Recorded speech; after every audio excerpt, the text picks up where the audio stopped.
Good afternoon, everyone. I am Sukriti Jain. On behalf of all of us at Heal Foundation, I extend a very warm welcome to all of you.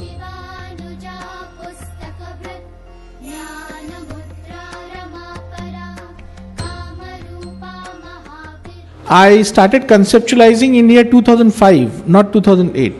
There we had a selected group of health editors and writers who were very few in number in the country, about 15 to 20 of them, the leading ones, I would say, the prominent ones who are in active health writing part of it. We were able to create a couple of workshops which we did in Goa, in Bangalore. The whole model was that generally how people or the industry or the institutions, the doctors and the hospitals, they generally approach the health media this was one part of it, how they approach the health media. They approach with a very single-minded approach of just giving a one-sided information, whether it is in the form of a press release, or it is in the form of a press conference, or it is in the form of a media interaction. I tried my best to keep a balance so that I should not give any statement which damages the integrity of All India Institute of Medical Sciences. But the topic of it here is also about fake news, how journalists can overcome fake news, and how which are the sources of fake news. Globally, there are about 600 million people who suffer from chronic lung problems. जिसमें हम सिर्फ health के बारे में ही बात नहीं कर रहे हैं, इसमें आयुर्वेद में हमारी पूरी लाइफ के जितने भी प्रिंसिपल्स हैं वो सब इंक्लूडेड हैं. And in Germany there is a very great interest in Ayurveda. 5% of the people know Ayurveda and they think it's something very good. The capacity of the body, of the system is strong enough to bring back the balance. The next question is, which test is used in Ayurveda to diagnose a disease correctly? What we realized and what we understood, healthcare is in terms of the information dissemination, in terms of overall awareness. Healthcare is a little different ballgame. Healthcare, first of all, it is more scientific in nature, very information driven in nature, and it actually, the information which goes in healthcare is actually impacts the lives of the people in various ways. So there is no scope of inaccuracy in healthcare, there is no scope of wrong reporting in healthcare, there is no scope of any misrepresentation in healthcare. As you are all aware, Indian Institute of Mass Communication, we have 6 campuses all over India. We are, even this year, both by India Today and The Week, we have been ranked India's #1. And then we have clearly the greatest innovation of all times is Ayushman Bharat, the Prime Minister Yojana. I think it's a fascinating transformation in healthcare delivery, and all of us would love to be a part of this biggest change which is coming along. Now look at that ecosystem. What exactly is happening and what could be the possible role of media? What do you think is the luck for a patient and his family when it comes to a legal battle against a big hospital in India? I would like to give you the cases of deaths that have happened among newborns in Karnataka, where the cause of death is never known. But we know that the child passed away soon after the pentavalent administration.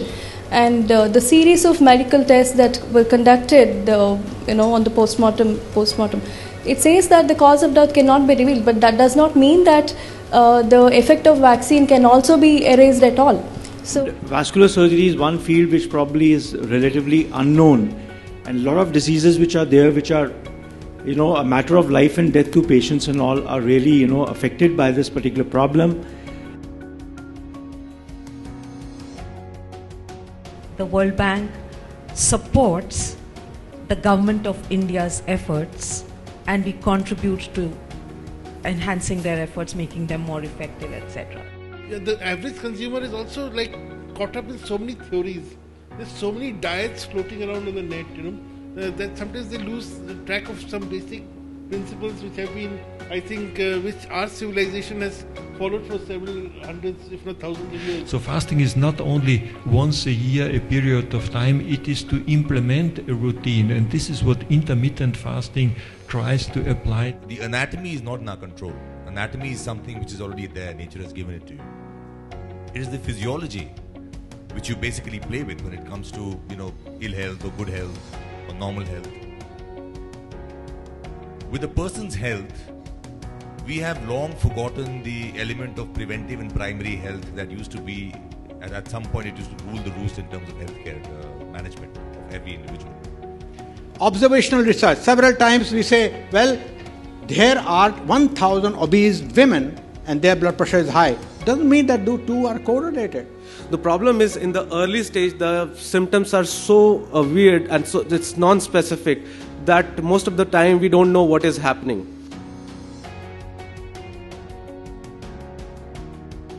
%70 population live in rural areas and 70% of the infrastructure for healthcare is available in the urban areas. There are variety of other things which we do, around the disease management side of things, where again, we are able to increase the affordability. Many, programs where we work with pharma companies, where they are also supportive in increasing the access of the drug and price discrimination basis the income levels of the people, which means that a person who's poor gets the drug at a higher discount versus a person who's not gets it at 100%. So again, increasing the affordability and reaching out. I particularly work in medical devices side. We bring in a lot of medical technologies, whether it is homegrown medical technology.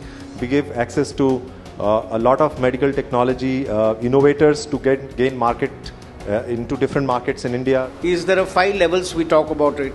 First is health promotion, specific protection, early diagnosis and treatment, disability limitation and rehabilitation. By buying them in bulk and by including a lot of technology, we have been able to reduce the overall treatment cost and what a corporate hospital in Delhi would be charging, for example, 2.5 lakh rupees. We are able to do the same treatment in almost 1/3 or half the price. There's any number of ideas in life and certainly in the 21st century science-technology interface where such difficulties do exist and will exist.